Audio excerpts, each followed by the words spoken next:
Ever since the first caveman picked up a spear, the fate of kingdoms and empires has been forged by men who mastered its use. And as for some men, they have always been better at waging war than others.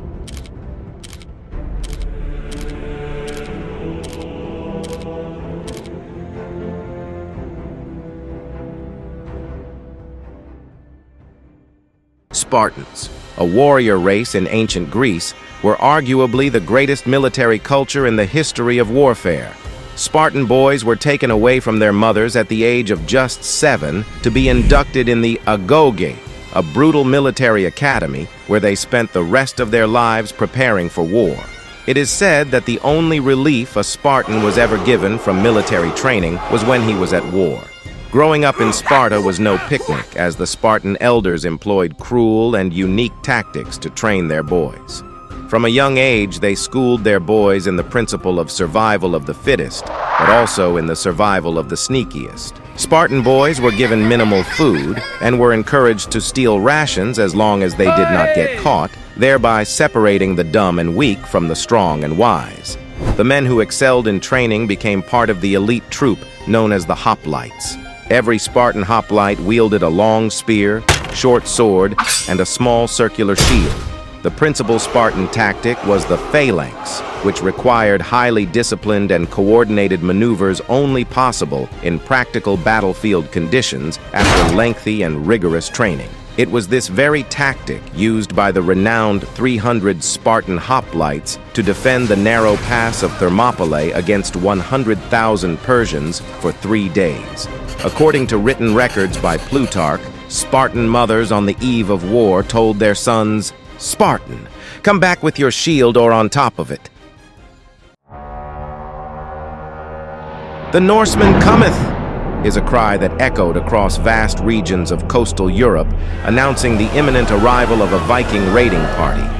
While all Vikings were ruthless, among them were a separate breed of Norse warriors, the Berserkers.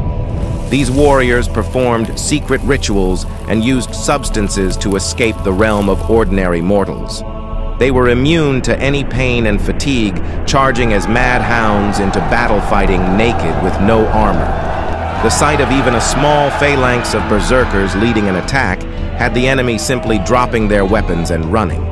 They didn't care much for strategy and politics, but simply went with the flow.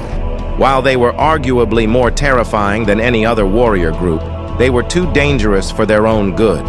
The berserkers' frenzy and savagery caused them to commit uncontrollable acts, such as biting their shields and killing their own men in the heat of battle. As the name suggests, they went absolutely berserk. We interrupt this program to bring you Astra Gallery, our very own step-by-step guide to AI content creation. Bring your creative ideas to life. From cinematic films and comic adventures to history and striking visuals, our tutorials make learning in-house techniques, industry prompts, and swift animations straightforward and enjoyable. Start now at astragallery.com and make your own stellar sagas. Knight Templars were the most unique and mysterious warrior group in history. Introduced first as a religious cult devoted to protecting the life of pilgrims visiting Jerusalem, they progressively expanded their duties to become combatants in Crusader wars, and rather surprisingly, also served as the world's earliest banking system. This strange arrangement came about because pilgrims would deposit their belongings to the order as credit. The Templar Order also received large sums of donations from Europe for their holy duties. With its clear mission and ample resources, the Order grew rapidly. Templars were advanced shock troops in key battles of the Crusades. Their heavily armored knights mounted on war horses would charge at the enemy ahead of the main Crusader army in an attempt to break opposition lines. They were trained to fight till death, as the Templar cross on their armor was a symbol of martyrdom. Their white mantle was so much a part of their life that they could neither dine nor speak with their brethren without adorning it. The Templar code of life was completely different from other military orders whose warriors were accustomed to fame and glory. Templars, on the other hand, were asked to live in poverty completely devoted to God and religion, which is rather funny, because the order as a whole was as rich as the Pope. Men were expected to be free of pride and arrogance. Upon joining the group, one had to shun all his material desires. Ties with family were severed forever, and taking women for pleasure was forbidden. Although it wouldn't be surprising if they managed to get some action every now and then. While Knight Templars were the most conservative warrior group, the Immortals lived the dream of every ancient man. They were conspicuous for the large amount of gold they adorned as they indulged in pleasure, living a lavish lifestyle. Immortals was a name given by Herodotus to this elite infantry unit of 10,000 soldiers in the army of the Persian Empire. Their maintenance of this number led to their name, the Immortals. Every time an immortal was killed, wounded, taken ill, or retired, they were immediately replaced. The Immortals instantly removed their dead from the battlefield and showed no corpses to their enemies. This practice offered the illusion that these warriors were not mortals. No matter how many the enemies killed, their number would remain 10,000 strong. Their body armor comprised of overlapping plates of shining bronze and metal. With the Immortals' breastplates flashing in the sunlight, many cities simply surrendered when they first saw them approach. Their main weapon was a spear 6 feet long, while their wicker shields were covered in leather. The Immortals would stay in operation as the elite unit of the Persian Empire until they met their end through a man more immortal than them, Alexander the Great. They were defeated at the hands of Alexander in the Battle of Gaugamela, which marked not only their end, but also their empires. Perhaps not immortal after all. Like a storm unleashed from the very steps that birthed them, Mongol Horseriders descended upon nations, making them extinct. The driving force that gave rise to the largest empire in history, they shot their arrows with astonishing accuracy and power while riding at full gallop. Mongol tribesmen were the original people of the horse, and horsemanship was a lifestyle for them. They practiced from a young age, honing their ability to shoot arrows effectively from horseback. One particular Mongol weapon that often tipped the balance was the unique recurved bow that, when combined with a fast pony as a firing platform, could be utterly devastating. With a reliance on light cavalry, Mongol mobility was legendary. Each cavalryman moved with 3 or 4 horses and could rotate his mount at will. This mobility allowed them to employ their most lethal battle tactic, the feign retreat, in which they drew the enemy in, retreated, and then with the cunning of wolves, encircled and dismantled their bewildered prey. The Roman Empire. History's longest-standing empire owed its grandeur to the unwavering might of its army, the Roman legionaries. At the height of its power, Rome had around 35 serving legions, but the title of the best Roman legion is often bestowed upon Legio ex Equestris. Formed by Julius Caesar during his stint as the governor of Hispania, Legion 10 Mounted was Caesar's first command. The legion fought under Caesar in the Gallic Wars, playing a decisive role in winning the Battle of Alesia and conquering Gaul. The group quickly became Caesar's favorite and most trustworthy legion. In the civil war against Pompey, they proved their loyalty and might yet again in battles at Ducerda and Pharsalus. The legionaries of Legio Dex Equestris were equipped with the classic Roman armament, the gladius, short sword, pilum, heavy javelin, and scutum, large shield. Their most famous moment is remembered as the Battle of Munda, the final conflict of the Roman Civil War, where sons of Pompey took arms against Caesar. Seeing his side at a disadvantage, Caesar personally entered the fray, fighting alongside his favorite warriors as he yelled to his legion, "Are you not ashamed to hand over your general to boys?"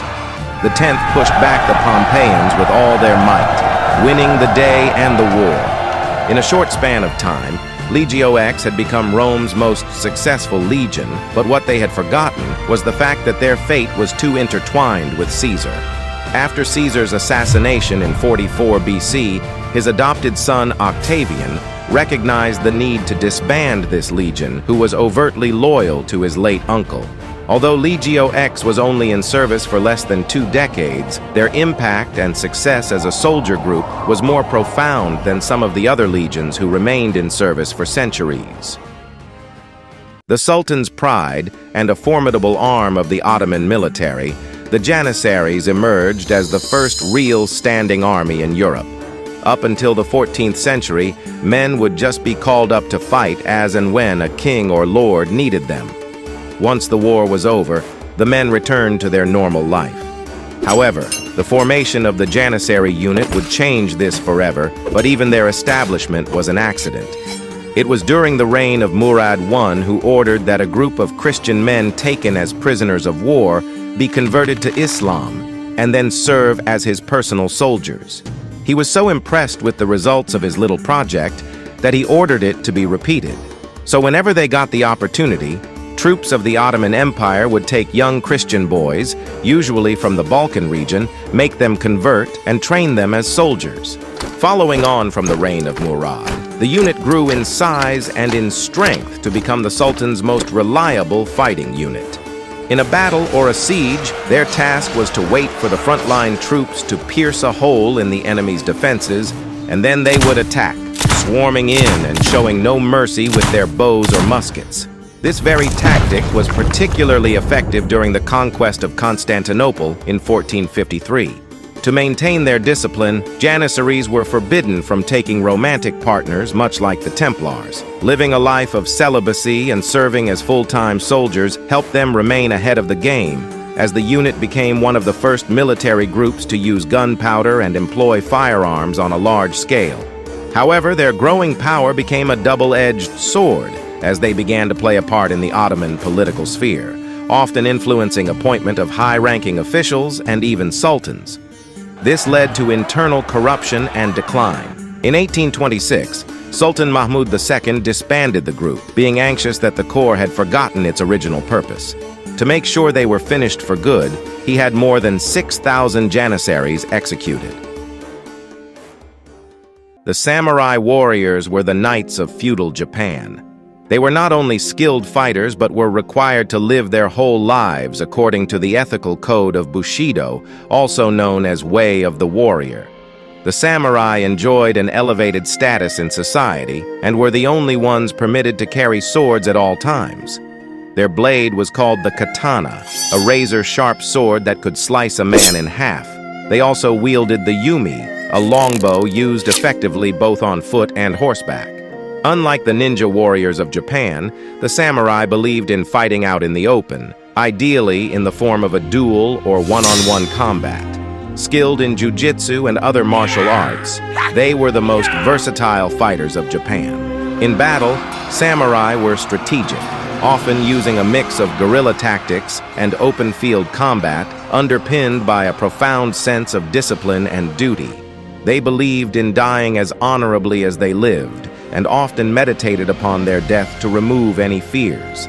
If a samurai felt he had failed in his task, he was supposed to commit seppuku, ritual suicide. This was the only way for him to regain his honor. However, the samurai's power and influence, much like the Janissaries, became their undoing. The rigid social hierarchy and their significant political power led to internal strife and a gradual decline, culminating in their eventual dissolution during the Meiji Restoration in the 19th century. Their shadow continued to fall over modern Japan, as reflected during the Second World War, when some officers in the Japanese Imperial Army performed seppuku, rather than let themselves be dishonored by being taken prisoner.